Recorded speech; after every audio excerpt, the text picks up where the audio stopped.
Hello everyone, welcome to my YouTube channel KG Times coaching में आपका स्वागत है। तो उम्मीद करते हैं कि पहला पार्ट आपको समझ में आया होगा, मौलिक अधिकार। आज हम लोग पढ़ेंगे इस वीडियो के थ्रू इसके बचे हुए अन्य पार्ट्स और उनके आने वाले क्वेश्चंस। ठीक है, चलिए शुरू करते हैं। तो सबसे पहले हम लोग देखते हैं कि मौलिक अधिकार के संबंध में हमने पढ़ा था कि 6 मौलिक अधिकार वर्तमान में मौजूद हैं और इन 6 में से 3 अधिकार जो थे समानता का अधिकार, स्वतंत्रता का अधिकार और शोषण के विरुद्ध अधिकार। ये 3 अधिकार हम लोगों ने पिछले वीडियो में पढ़ लिए थे। अगर आप लोगों में से अगर कोई वीडियो नहीं पढ़ा है तो प्लीज उस वीडियो को जरा देख लें, फिर इस वीडियो में काफी मजा आएगा। तो फिर हम चलते हैं चौथे मौलिक अधिकार को हम शुरू करते हैं। ठीक है, हमारा जो चौथा मौलिक अधिकार है वो धार्मिक स्वतंत्रता का अधिकार। ठीक है, तो इसका वर्णन भारतीय संविधान में अनुच्छेद 25 से लेकर के 28 के बीच में वर्णन किया गया है। ठीक है, तो धार्मिक स्वतंत्रता से तात्पर्य यह है कि धर्म को माने और उससे आगे की स्वतंत्रता और जनता को दी गई है। ऐसे हम लोगों ने पहले पढ़ा था प्रस्तावना में कि हमारा जो देश धर्मनिरपेक्ष राष्ट्र है, जहाँ राष्ट्र के किसी के धार्मिक मान्यताओं में हस्तक्षेप नहीं करता है। ठीक है, तो जो व्यक्ति का धर्म है उस व्यक्ति के धर्म के लिए ही ये अधिकार उन्हें दिए गए हैं। ठीक है, तो सबसे पहले हम लोग देखेंगे कि अनुच्छेद 25 में क्या है, 26 में क्या है, 27 में क्या है और 28 में क्या है। ठीक है, देखिए यहाँ पे जरूरी नहीं है कि चारों याद रहे, लेकिन इसको हम कीवर्ड से याद करेंगे ताकि अगर कोई क्वेश्चन पूछा जाए तो आसानी से आप बना सके। ठीक है, तो कभी भी पूरी लाइन याद करने का प्रयास ना करें, क्योंकि पूरी लाइन अगर सेम टू सेम याद करने का प्रयास करेंगे तो रट्टा मारना पड़ेगा, तो उसमें कंफ्यूजिंग ज्यादा हो जाएगा। ठीक है, 25 में क्या था, 26 में क्या था, 28 में क्या था, तो कीवर्ड्स पकड़ते हैं हम लोग। ठीक है, 25 में कहता है किसी भी व्यक्ति को धर्म को मानने, उसका आचरण करने और उसका प्रचार करने की स्वतंत्रता। यानी हम किसी धर्म को माने, उसके नियमों का पालन करें, उसका आचरण करें, उसका प्रचार करें, ये हमें अनुच्छेद कितने का देता है, 25। इसी अनुच्छेद के तहत कई धार्मिक के तहत स्वतंत्रता मिली है। जैसे आप जानते, सिख का जो धर्म है वो पहनना एक होता है, पाक पहनना वो अनिवार्य होता है कि वो बाइक पे जो हेलमेट लगाने के बजाय वो पगड़ी पहनते हैं। ठीक है, तो वो उनको ये मिला हुआ स्वतंत्रता मिला हुआ है, ऐसा कोई नहीं है कि गैर कानूनी है। ठीक है, ठीक है, तो इसमें है मानने और आचरण और प्रचार करने की। 26 में जो है धार्मिक प्रबंधन करने की स्वतंत्रता, यानी धार्मिक की जो क्रियाकलाप है उनमें मैनेजमेंट करने का प्रचार है। ठीक है, और इसमें देखिए मानना धार्मिक। ठीक है, नेक्स्ट है 27 में धार्मिक कार्यों को संपोषित से मतलब यहाँ आप मुद्रा से समझ सकते हैं, धार्मिक कार्यों में जो पैसे देते हैं उससे जुड़ा हुआ धर्म से संबोधित करने वाला अधिकार है। यहाँ पैसे वगैरह देंगे, उसमें जो टैक्स संबंधी रिवायत दी जाती है उसके संबंध में अनुच्छेद 27 में वर्णन है। और 28 कहता है कि प्रत्येक जनता को ये अधिकार है वो किसी धार्मिक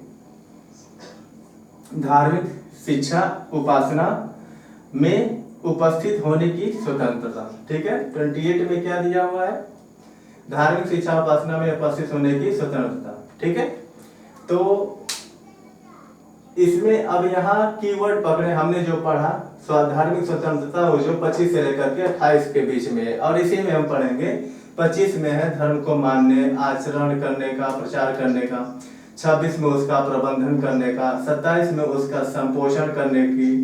ठीक है, और 28 में उस उपासना में उपस्थिति होने की स्वतंत्रता है। इस कीवर्ड से हम याद कर लेंगे। ठीक है ना, तो ये रियायत देता है कि 28 के तहत किसी भी उपासना स्थल पे हम जाकर के वह सरकारी हस्तक्षेप नहीं करेगी। तो ये धार्मिक स्वतंत्रता से चार कीवर्ड पकड़ेंगे और आसानी से हम याद कर लेंगे। उम्मीद करते हैं 25, 26, 27, 28 आपको याद हो गए होंगे। ठीक है, अब आते हैं नेक्स्ट की तरफ।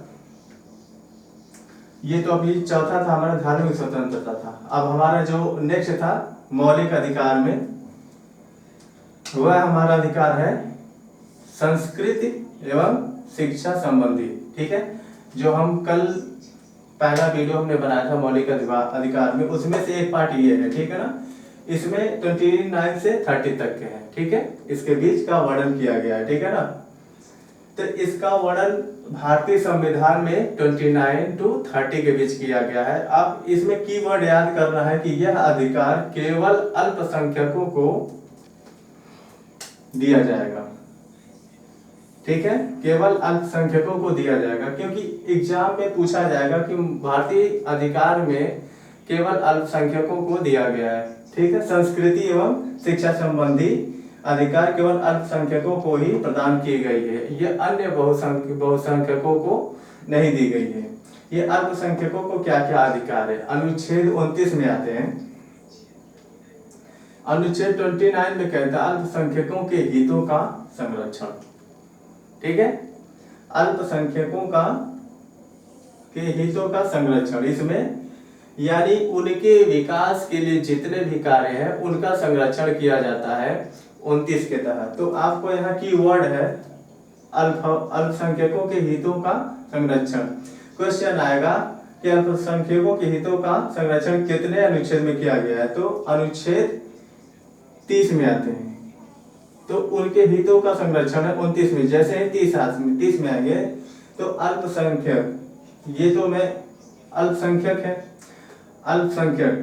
ठीक है, अल्पसंख्यकों के जो शिक्षा संबंधी, ठीक है, शिक्षा संबंधी प्रावधान है। जैसे आप लोग जानते हैं संरक्षण अल्पसंख्यकों को स्कूल खोलने का स्वतंत्रता है, जो शैक्षिक स्कूल खोलने की अपने कल्चर को, शिक्षा को, संस्कृति को बचाने का प्रयास करते हैं, वह अधिकार अनुच्छेद 30 के तहत दिया गया है। ठीक है, तो आप आसानी से याद करते हो। 29 में उनके हितों का संरक्षण है और 30 में उनके शिक्षा संबंधी संरक्षण दिया गया है, ताकि वो शैक्षणिक संस्थानों पे अपने संस्कृति को बचाने का प्रयास कर सकते हैं। ठीक है, तो आसानी से याद हो गया। अब आते हैं लास्ट छठा है संवैधानिक उपचारों का अधिकार। अब देखिए इसमें क्या था, संवैधानिक उपचारों का अधिकार, यह अनुच्छेद 32 के तहत आता है। ठीक है, आप सोच रहे होंगे 30 तक था तो 31 कहाँ गायब हो गया। हमने पिछले वीडियो में पढ़ा था कि 31 में ही वह अधिकार था, संपत्ति का अधिकार, जिसे बाद में बढ़ा दिया गया 301 के तहत। वही कानूनी अधिकार पे चला गया, इसलिए हम 31 नहीं पढ़ेंगे, डायरेक्ट हम पढ़ेंगे 32 को पढ़ेंगे। ठीक है, संवैधानिक उपचारों का अधिकार क्या है ये? वास्तव में ये अधिकार है कि यदि ऊपर लिखे हुए किसी मौलिक अधिकार का हनन होता है, अर्थात कोई भी सरकार हो, कोई व्यक्ति हो, आपके ऊपर मौलिक अधिकार को आपसे छीनने का प्रयास करता है, तो आप इस छठे अधिकार के तहत डायरेक्ट सुप्रीम कोर्ट या हाई कोर्ट में जा करके अपील दायर कर सकते हैं। ठीक है, तो संवैधानिक उपचारों का अधिकार है कि हमें मौलिक अधिकारों के संरक्षण प्रदान है और उसके लिए हम सीधे सुप्रीम कोर्ट या हाई कोर्ट में याचिका दायर कर सकते हैं। ठीक है, तो ये थे हमारे 6 मौलिक अधिकार। इस वाले से कई क्वेश्चन बनते हैं। ठीक है, ये संवैधानिक उपचार B.R. अंबेडकर ने भारतीय संविधान की आत्मा कह करके पुकारा है। ठीक है, क्या कहा है? कई एग्जाम में क्वेश्चन आया है कि B.R. अंबेडकर भीमराव अंबेडकर ने किस भारतीय संविधान को आत्मा कहा है। ठीक है, अब यहाँ देखिए क्वेश्चन कैसे फंसता है। क्वेश्चन ये फंसता है कि हमने आत्मा 2 बार पढ़ा है। एक पढ़ा हम लोगों ने कि भारतीय संविधान में प्रस्तावना को आत्मा कहा जाता है, और यहाँ हम अलग देख रहे हैं। क्वेश्चन सेम, आत्मा वर्ड एक फंसे और बचेंगे भी। जब B.R. अंबेडकर लगा हो कि भीमराव अंबेडकर ने किसी आत्मा की संज्ञा दी है, तो हम आएंगे संवैधानिक उपचारों के अधिकार। अब बिना किसी स्टेटमेंट के अगर सीधा क्वेश्चन हो कि भारतीय संविधान की आत्मा किसे कहा गया है, तो आंसर होगा प्रस्तावना। बस ये वर्ड अगर पकड़ लेंगे तो आपका आंसर आसानी से पकड़ में आ जाएगा। ठीक है, अब इस संवैधानिक उपचार के तहत सुप्रीम कोर्ट और हाई कोर्ट का ये पावर है कि ये मौलिक अधिकारों का संरक्षण करे। अब मौलिक अधिकारों के संरक्षण के क्रम में सुप्रीम कोर्ट और हाई कोर्ट 5 प्रकार के रिट जारी कर सकते हैं, ठीक है, यानी कि 5 प्रकार के आदेश जारी कर सकते हैं, ठीक है। उन्हीं के बारे में हम पढ़ेंगे। तो वो 5 रिट कौन से और क्वेश्चन कौन पूछे जाते हैं वो हम पढ़ाएंगे। चलिए शुरू करते हैं, ठीक है।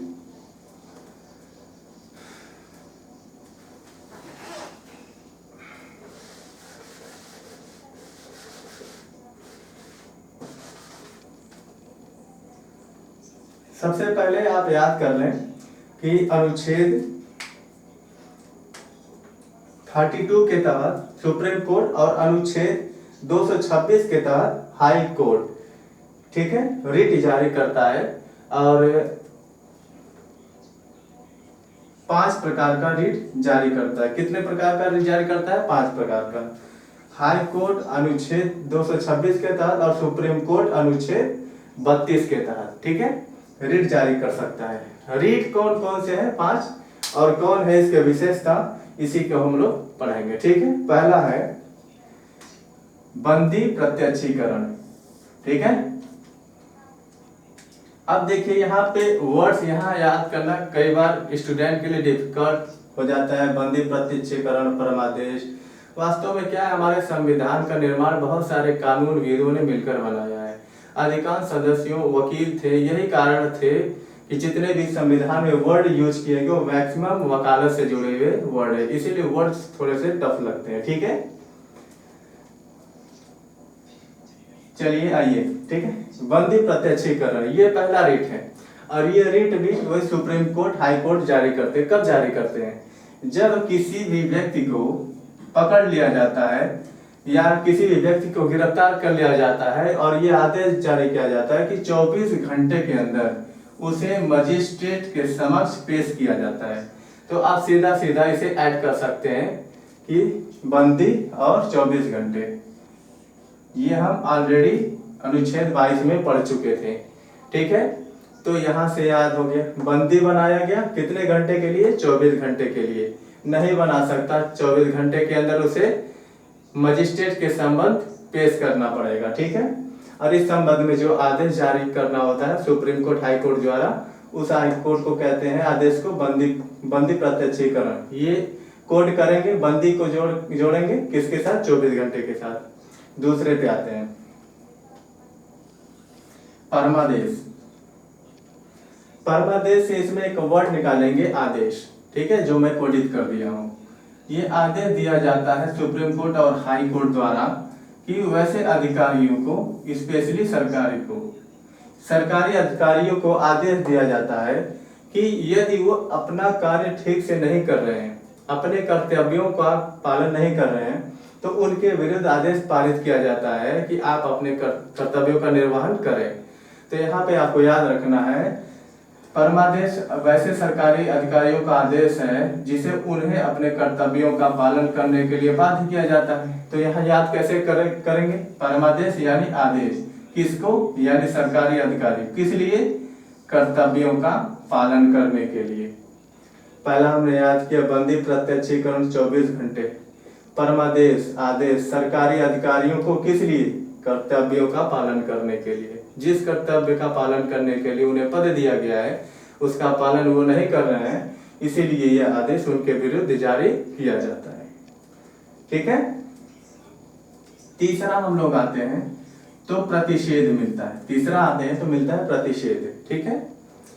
तो इसमें क्या है देखते हैं। प्रतिषेध लेख भी बोलते हैं। अब प्रतिषेध में क्या होता है कि ऊपरी न्यायालय और निचले न्यायालय जारी करेगा, ठीक है। ऊपरी न्यायालय जारी करेगी निचले न्यायालय को। सुप्रीम कोर्ट जारी करेगा हाई कोर्ट को या डिस्ट्रिक्ट कोर्ट को, और हाई कोर्ट किसको जारी करेगा?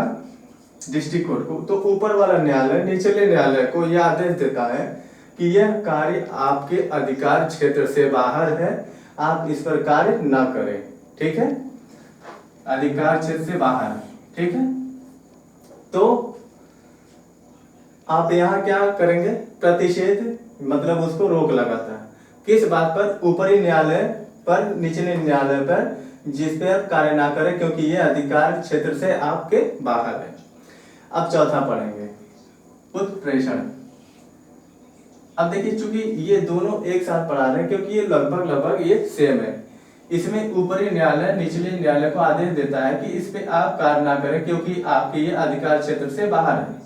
और उत्प्रेषण में भी ऊपरी न्यायालय निचले न्यायालय को आदेश देता है कि इस लंबित मुकदमे को, ठीक है, इस लंबित मुकदमे को मेरे पास भेज दें, ठीक है, क्योंकि यह भी आपके अधिकार क्षेत्र से बाहर है, यानी आपके यह कार्य क्षेत्र से बाहर है, तो आप मेरे पास भेज दें। तो दोनों लगभग एक जैसे हैं, ठीक है, इसलिए दोनों को मैंने एक साथ बोला हूं, ठीक है। प्रतिषेध में याद करेंगे ऊपरी न्यायालय निचले न्यायालय को कहता है कि आप इसमें काम ना करें क्योंकि अधिकार क्षेत्र से आपसे बाहर है, और इसमें ये ऊपरी न्यायालय निचले न्यायालय को आदेश देता है कि ये भी आपके क्षेत्र से बाहर है, ठीक है। तो इन दो को एक साथ कर याद करेंगे और इन दो को एक ही साथ याद कर लेंगे। अब आते हैं लास्ट की ओर, ठीक है। पांचवा हमारा बचा हुआ है, तो मैं पांचवा में नेक्स्ट वीडियो में बताऊंगा, पांचवा क्वेश्चन, ठीक है।